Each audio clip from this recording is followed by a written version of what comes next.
मेरे सभी पढ़ाकू भाई बहनों का दिल से नमस्कार। मैं विष्णु दिवाकर इस वीडियो में बात करने वाला हूं ऑल यूजी कोर्सेज के जितने भी स्टूडेंट हैं सेमेस्टर सेकंड के हिंदी भाषा संप्रेक्षण और संचार हिंदी का। तो ये वीडियो आपके लिए बहुत ज़्यादा इंपॉर्टेंट होने वाली है। तो भैया आप जितने भी हिंदी के जितने भी स्टूडेंट्स हैं, विद्यार्थी हैं, उन सभी के लिए वीडियो बहुत ज़्यादा इंपॉर्टेंट है। और आज के इस वीडियो के अंदर हम बात करने वाले हैं यूनिट नंबर 1 यानी कि इकाई 1 संप्रेक्षण सामान्य परिचय और इसका अध्याय 1 संप्रेक्षण की अवधारणा और उसकी प्रक्रिया। अगर आपको ये वीडियो समझ आए, ये वीडियो अगर पसंद आए तो आप मुझे कमेंट सेक्शन में ज़रूर बताइएगा ताकि मैं और भी वीडियो बना सकूं। और एग्ज़ाम से पहले हम वन शॉट वीडियो के ऊपर भी काम करेंगे जिससे कि आपको पूरी एक वन शॉट वीडियो से आपका एग्ज़ाम क्लियर हो सके। पर उस वीडियो के अंदर हमारे पास समय कम होगा, इसलिए इन वीडियो पर आप ज़्यादा ध्यान दीजिएगा जो आपकी छोटी छोटी वीडियो होंगी।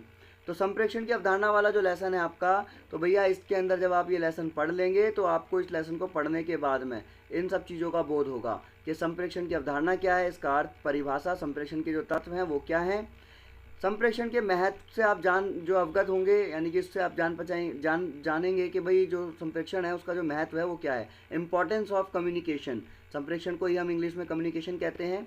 और ये सब चीज़ें हमारे को यहाँ पर जो है इस अध्याय के अंदर पता चलने वाली है। तो भैया देरी ना करते हुए सबसे पहले हम स्टार्ट करते हैं इसके इंट्रोडक्शन से, यानी कि इसकी प्रस्तावना से। तो सबसे पहला जो वर्ड यहाँ पर लिखा हुआ है व्यक्ति, वो व्यक्ति क्या है? वो एक सामाजिक प्राणी है। भैया समाज में रह रहा है तो सामाजिक प्राणी कहलाएगा। और उसे समाज में अपने आप को अगर जोड़े रखना है, समाज से अगर उसको अपने आप को जो है जोड़े रखना है तो उसे उसके लिए वो क्या करेगा? विचारों का आदान प्रदान करेगा, है ना, विचारों का आदान प्रदान करेगा। और मनुष्य एक समाज के बीच में कुछ ध्वनियों द्वारा विचारों का आदान प्रदान करता है और उसी ध्वनि को भाषा बोलते हैं, है ना। अब वो चाहे पंजाबी बोले, इंग्लिश बोले, हिंदी बोले, पर वो जो आवाज़ जारी है ना जो एक जगह से दूसरी जगह, वो क्या कहलाएगी? भाषा। और उसी भाषा के अंदर अगर वो विचारों को आदान प्रदान करे जिससे कि उसकी भावनाएं, उसके इमोशंस, उसकी फीलिंग्स एक दूसरे तक पहुंचती है तो उसे हम संप्रेक्षण कहते हैं। तो भैया साधारण शब्दों में बता दूं, संप्रेक्षण मतलब, अगर आपको देखो बहुत से बच्चे क्या होते हैं ना कि जिनको इंग्लिश ज़्यादा अच्छी ईजी समझ में आती है, तो इंग्लिश के अंदर एक वर्ड है कम्युनिकेशन। ठीक है, कम्युनिकेशन मतलब जब हम कभी भी किसी व्यक्ति से अपने विचार, अपनी भावनाएं, है ना, हम एक जगह से दूसरी जगह पर शेयर करते हैं तो उसी को हिंदी में क्या कहा जाता है? संप्रेक्षण कहा जाता है। क्लियर है यहाँ तक? तो ये तो हो गया आपका इसका इंट्रो। अब चलते हैं भैया इसकी अवधारणा की तरफ। तो भैया मानव जीवन जो है ना वो संप्रेक्षण यानी विचारों के आदान प्रदान से परिपूर्ण है। एक व्यक्ति का जो जीवन है वो किसी ना किसी विचार से आदान प्रदान पर ही परिपूर्ण घूमता रहता है, कभी प्रत्यक्ष तो कभी अप्रत्यक्ष रूप से, पर वो कहीं ना कहीं भैया वो संप्रेक्षण जरूर करता है। एक व्यक्ति अपने सक्रिय समय में से लगभग दो तिहाई से अधिक समय प्रत्यक्ष रूप से सुनते हैं, बोलते हैं या फिर पढ़ते लिखते ये संप्रेक्षण में सक्रिय रहते हैं, एक्टिव रहते हैं। ठीक है, संप्रेक्षण के संबंध में सहज ये जिज्ञासा जगती है कि संप्रेक्षण क्या है, कैसे या किससे होता है। तो भैया सिंपल सी बात है यहाँ पर कि इन समस्त जिज्ञासाओं के समाधान के लिए संप्रेक्षण की अवधारणा को जानना जरूरी है। तो संप्रेक्षण की अवधारणा क्या है, संप्रेक्षण है क्या, ये आप जरूर जान लिए क्योंकि ये क्वेश्चन आपको आएगा ही आएगा पेपर के अंदर कि संप्रेक्षण से आप क्या अभिप्राय है, संप्रेक्षण से आप क्या समझते हैं, इसके महत्व को बताइए, इसकी अवधारणा को बताइए, कुछ भी आपसे पूछ लिया जाएगा तो आपको बताना भैया संप्रेक्षण शब्द जो है इसकी उत्पत्ति सम प्लस प्रेक्षण से हुई है। सम यानी कि समान रूप से और पूरी तरह से, और प्रेक्षण यानी कि आगे तरफ भेजना, यानी कि अग्रसर करना किसी चीज को। ठीक है, तो इन दोनों शब्दों का संयोजन है, इससे क्या बना? संप्रेक्षण, यानी कि समान रूप से किसी चीज को आगे भेजना। जो भी बात आपके मन में वो आप आगे भेज रहे हो, बातचीत या भाषा में किसी सूचना या विचार को एक जगह से दूसरी जगह पर सामने वाले व्यक्ति तक पहुंचाना ही संप्रेक्षण कहलाता है। अरे भैया बिल्कुल आसान है। जब कोई व्यक्ति एक जगह से दूसरी जगह पर अपनी बात को पहुंचाता है तो वो क्या कर रहा है? संप्रेक्षण कर रहा है। तो संप्रेक्षण यहाँ पर हमें पता चल गया कि भैया इसकी उत्पत्ति जो है सम जमा प्रेक्षण से हुई है। और सम का मतलब होता है समान रूप से यानी कि पूरी तरह से, और प्रेक्षण का मतलब होता है आगे भेजना या फिर अग्रसर करना। और इन दोनों शब्दों के संयोग से बना संप्रेक्षण। बहुत ईजी है। और इसका मतलब हुआ समान रूप से भेजा गया, यानी कि कोई भी बातचीत या किसी भी भाषा में किसी सूचना, इन्फॉर्मेशन या कोई आइडिया जिसको एक रूप से सामने वाले व्यक्ति तक भेजा जाता है या फिर भेजना, इसी को हम संप्रेक्षण कहेंगे। क्लियर है भैया? तो यहाँ तक आपको क्लियर हो गया होगा, ज़्यादा पढ़ने की जरूरत है नहीं है, इतना पढ़ लीजिए बहुत है आपके लिए। अब इसको थोड़ा सा और अगर हम अच्छी तरीके से एक्सप्लेन कर दें कि संप्रेक्षण का अंग्रेजी प्राय क्या होता है? कम्युनिकेशन होता है भैया। तो कम्युनिकेशन जो शब्द है इसकी उत्पत्ति लैटिन भाषा के एक शब्द से हुई है, जो वर्ड है आपका कम्युन्यूज, यानी कि कम्युन्यूज।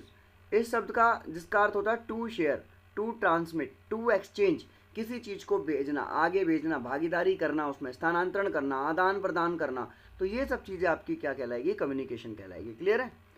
इतना आपको वैसे लिखने की ज़रूरत है नहीं है, क्योंकि आपने हिंदी में लिख दिया वही आपके लिए पर्याप्त है। आगे चलते हैं भैया, अब चलते हैं जरा हम इसके पॉइंट्स की तरफ, क्योंकि यहाँ तक तो हमने सब कुछ पढ़ लिया। अब हाँ, इसमें एक डेफिनेशंस आएंगी कि भाई आमतौर पर अगर हम बात करें कि डेफिनेशंस है, तो ये आप थोड़ा सा ज़रूर देख लीजिएगा कि इन्होंने क्या क्या बोला है कम्युनिकेशन को लेकर। अब इतना करने के बाद जैसे ही आप आगे जाएंगे तो आपको अब इसके पॉइंट्स लिखने हैं। ठीक है भैया? संप्रेषण के तत्व बताने हैं कि संप्रेषण जो है, क्वेश्चन पूछा जा सकता है कि संप्रेषण से आप क्या समझते हो, संप्रेषण के तत्व बताइए। तो भैया संप्रेषण तो आपको ऊपर मैंने बता दिया साधारण भाषा में, समझ में आ गया ना। अब बात करते हैं इसके तत्व की। तो इसके जो तत्व हैं वो कितने हैं? वो आपके 5 तत्व होते हैं। कितने? 5 होते हैं। अब भैया सबसे बड़ी बात कि 5 होते हैं और बहुत ईजी हैं, आपको बस चुटकी में समझ आ जाएगा। सबसे पहले हम बात करते हैं इसके अंदर, सबसे जो पहला पॉइंट है आपका संप्रेषण का, वो क्या है? अरे भैया पहले संप्रेषण के तत्व ये तो समझ लो। संप्रेषण की अवधारणा को समझने के लिए संप्रेषण के तत्वों का बात करना भी जरूरी है, यानी कि इसके बारे में भी जानना जरूरी है। संप्रेषण के तत्व से मतलब होता है उसका जो रूप आकार है, प्रदान करने वाले घटक हैं वो कौन कौन से हैं, है ना। इस प्रक्रिया में कोई वक्ता है, संदेश और श्रोता की भूमिका, ये सब चीज़ें होती है। तो इसके 5 तत्व दिए गए हैं। पहला है आपका संप्रेषक यानी कि स्रोत, फिर है दूसरा आपका मैसेज यानी कि संदेश, फिर है आपका तीसरा मीडियम यानी कि माध्यम, फिर है आपका लक्ष्य यानी कि गोल, फिर है आपका फीडबैक यानी कि प्राप्ति। तो इसको हम समझेंगे अच्छी तरीके से। सबसे पहला आता है भैया इसके अंदर स्रोत, यानी कि संप्रेषण प्रक्रिया में संप्रेषण का आरंभ संप्रेषक ही है, यानी कि जो व्यक्ति बोल रहा है ना। इसकी प्रवीणता, प्रवृत्ति और सामाजिक सांस्कृतिक व्यवहार का ज्ञान होना जरूरी है। इसमें संप्रेषण प्रवीणता हेतु यानी कि बोलना, लिखना, पढ़ना, सुनना, तर्क वितर्क करना आता है ना। यानी कि जो व्यक्ति जो कुछ भी बोल रहा है, कुछ पढ़ रहा है, कुछ लिख रहा है, तर्क वितर्क कर रहा है, ये सब चीज़ें इसके अंदर आती है, जिसको हम स्रोत बोलेंगे यानी कि संप्रेषक बोलेंगे। ठीक है, इतना समझ लीजिए, बहुत है। आगे दूसरा आता है हमारा संदेश यानी कि मैसेज। भैया अगर कोई व्यक्ति कुछ बोल रहा है तो उसके अंदर कोई ना कोई संदेश होना जरूरी है। कोई भी संप्रेषण प्रक्रिया में संप्रेषक जो है वो कुछ कहना चाहता है, श्रोता के समक्ष वह सब उसका संदेश है। वो कुछ भी बोल रहा है वो उसके लिए एक मैसेज है।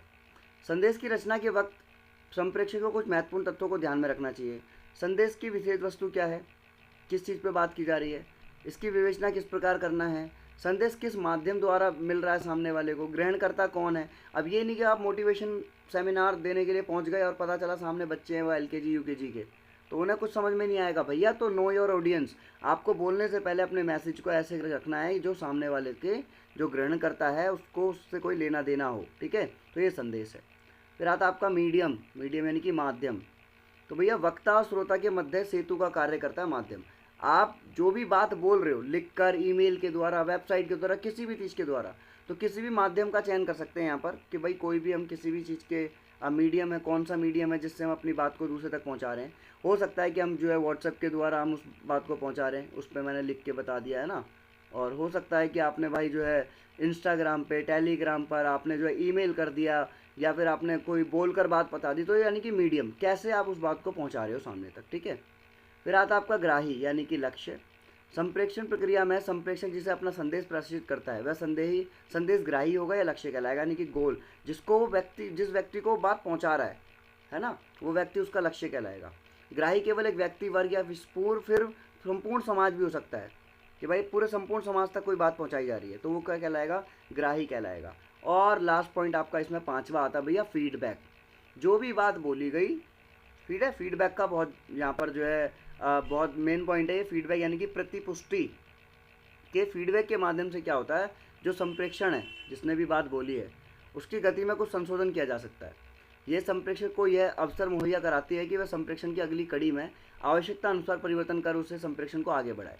फीडबैक के अभाव में संप्रेषण प्रक्रिया निरर्थक हो जाती है। अगर सामने वाले ने कुछ बोला और मैंने उसको कोई जवाब ही नहीं दिया तो भैया वो सामने वाले की बात बेकार है, क्योंकि जब तक वो मुझे बोल रहा है और मैं उससे कुछ नहीं बोलूँगा, जब तक वो संप्रेषण सफल संप्रेषण नहीं कहलाएगा। क्लियर है यहाँ तक?